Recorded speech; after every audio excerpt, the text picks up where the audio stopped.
new Alien pitch meeting. I checked the movie out a few weeks back. It was interesting. Wasn't really all that scary. I feel like, if anything, the characters felt like the characters died off way too fastly, especially in the they all died really right off the bat for the most part in the beginning. Horror aspects, kind of, it had some intense moments, cool moments that I liked, but I don't know, overall it was kind of Andy was in fact the best character in that movie. That that freaky human xenomorph combination at the end was the stuff of nightmares. I can never unsee that, and the fact that it was an actual person. Yeah, I can't unsee that. But I'm gonna see what this pitch meeting's all about on the movie.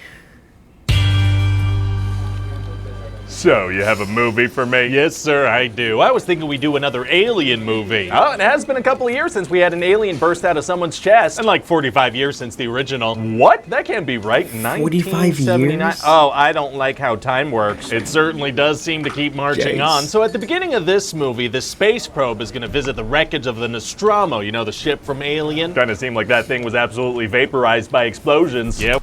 My Alien series lore, of the franchise, I'm not well traversed in the lore and everything. I know the first one, but other than that, I don't really know haven't really seen all of the Alien movies. I just remember the very first one, and then the Alien Isolation video game they did a while back. Other than that, I'm completely not about the lore for aliens. Well, turns out it wasn't. And this space probe recovers that same xenomorph. Oh, kind of seemed like Ripley killed that thing by launching it into space. Yeah, well, Right? turns out she didn't, and it made its way back. Well, okay then. So anyway, we're gonna meet this orphan named Rain, who lives on this Weyland-Yutani mining planet, which Rain's a sucks. cool character. Okay. And she's finally worked enough hours to leave, but they extend her miserable contract. Oh, not treating your workers right. That's deeply evil.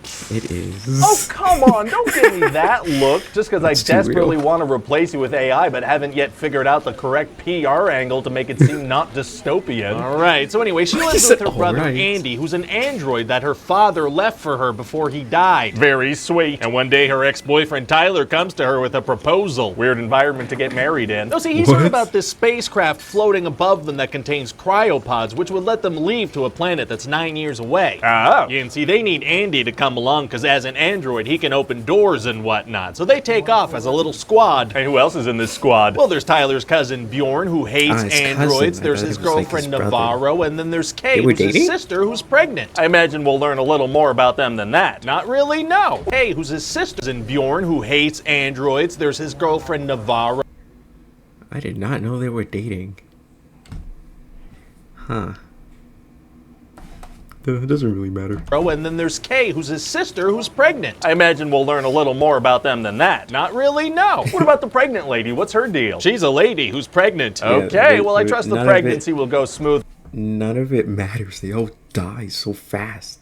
None of it matters. As will the birthing process. Actually, it won't. What? I know you God. thought I was introducing a pregnant lady into an alien movie to not do something gross with it, but I'm gonna do something gross with it. Diabolical. So anyway, now it's time to go to the Those are the spaceship. perfect Well, it's gonna be words. hard for them to fly a ship there right under the nose of the company. Actually, it's gonna be super super easy. easy. Barely an Barely inconvenience. Oh, really? Yeah, see, they go, they take a ship and go. Oh, you don't need authorization to leave the planet That's in a... right. I was thinking about that too.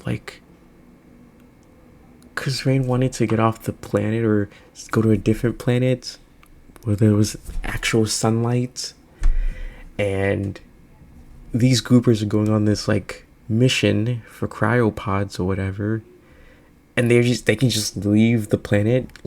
There's no restrictions. They don't have to go through anybody. I was literally sitting in the theater thinking about that. It's so weird. ship. Yeah, I guess it's like, where are you gonna go, you know? I guess, but hey, wouldn't the company want to send their own ship up there? No. Why not? Because that works. So our heroes get onto this ship and find the cryopods, but they need fuel, so they need to go deeper into the ship. Uh-oh. But they accidentally trigger a lockdown and release some face huggers. Oh, hugging faces is tight. And so to override this lockdown, Rain puts this chip from a damaged android Rook into Andy, which upgrades him. Oh, you know who we should get to play Rook? Ian Holm. You know, he played Ash in the original. Oh, sir, I'm sorry to say, Ian Holm passed away a couple years ago. That's okay. That's okay. What do you mean? We can't let something as trivial as death stop us. We can't let anything stop us. The way Okay. he says it. Can we at least make sure it looks really good? No deal! Oh my god. So then what happens? Well, one of the face huggers hugs Navarro right on the face, so they need to get that off. Oh yeah, those things will hug you in the face. And her and Bjorn run back to the ship, and a chest burster bursts out of her chest. Well, that happened fast. Did it happen that fast in the other movies? Right? No, but when you speed It all these things moves up, so you get to look at them fast. faster. That's a good point. So then we're gonna have a bunch of really cool set pieces. Oh yeah, like what? Have you ever seen lady parts? What? Lady Huh? parts. You ever seen some? I've heard of them. I've heard Do. of So we're them. gonna put some giant lady parts onto a wall, and a xenomorph's gonna That pop out. it did look like lady parts. I couldn't. That's all I was thinking when I saw, like the nest of the xenomorph, like in its like cocoon or whatever. It did look like lady parts.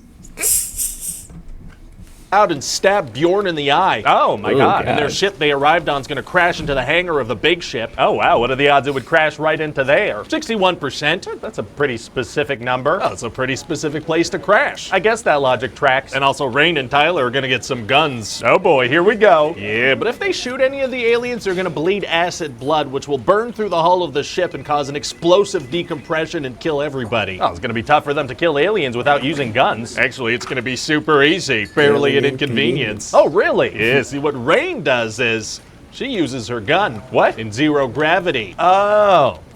What? Yeah, she kills a What? bunch of aliens, but because of the gravity, the blood just floats around. She has to, like, dodge it. It's I gonna thought it be was pretty cool. cool. When their bodies continue actively bleeding, how would none of that reach the edge of the ship? No, they all bleed like one burst of blood each, and then their bodies kind of just disappear. Nice. Oh, and we're gonna have a really cool scene where Andy says, "Get away from her, you B-word." Butthole? Bitch. Hey, watch it! No, that's what he says to an alien. It's an iconic line of Ripley's, believe it or not. That's an iconic Ripley line. It sure is, sir. Wait, why does an android say that? Because it's an iconic line in this franchise, and in Legacy sequels, characters have to say iconic lines, even if it's I like unnatural and the doesn't one- really the make sense in one-liner. context. Right, but seems kind of really weird. Kind of, It yeah, but our was, but I hands are liked it. tied by a trope we ourselves created and constantly reinforce. Yeah, not much to do about that. Anyway, then that pregnant girl's gonna give birth to an 8-foot tall monster. Oh, Yeah, it's a God. real gross giant baby hybrid that feeds on her and kills her, but Rain manages to launch it into horrifying. space. which maybe doesn't kill aliens. Well, this one's launched into space rings, so,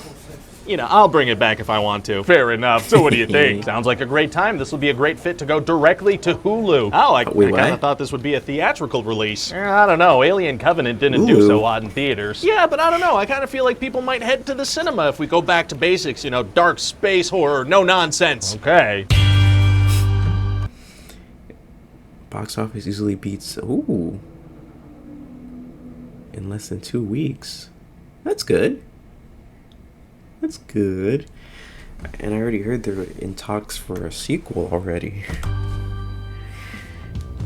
Hi, this is Ryan George from The Thing You Just Watched. Please enjoy this slideshow from The Thing You Just Watched.